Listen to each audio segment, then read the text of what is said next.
terdapat 5 kompetisi sebagai lulusan farmasi. Yang pertama itu adalah profesional praktik, yang mana profesional praktik ini adalah lebih ke merujuk ke kemampuan seorang lulusan farmasi yang baru saja lulus dari studinya, bagaimana cara belajarnya, apa yang dipelajari, apa aja yang dipraktekkan, apa aja yang diterapkan itu nanti akan digunakan pada saat sebagai lulusan farmasi.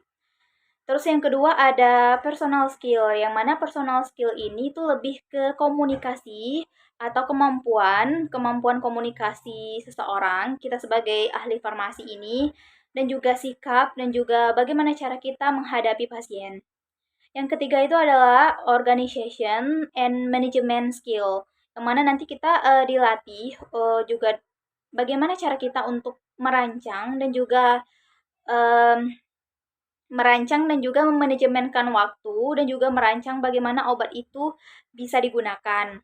Terus yang keempat ada safe and rational of medicine, yang mana obat ini harus digunakan secara rasional, tidak boleh sampai salah. Obat ini harus digunakan secara tepat sesuai dengan resep.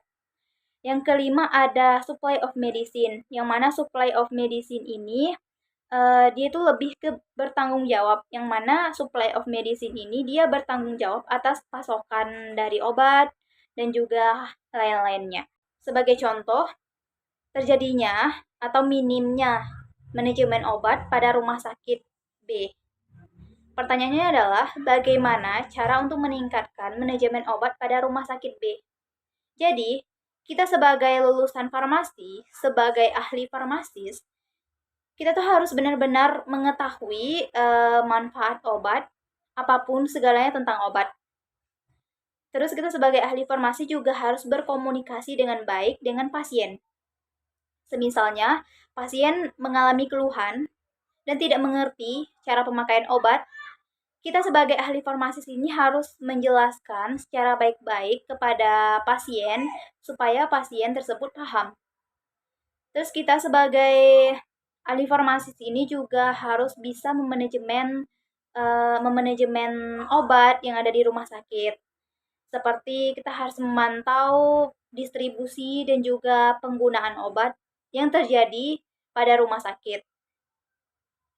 Terus kita sebagai ahli farmasi ini juga harus memberikan obat yang tepat kepada pasien. Jangan sampai salah memberikan obat. Pemberian obat itu harus sesuai dengan resep yang sudah ditentukan, sehingga tidak terjadinya hal-hal yang tidak diinginkan.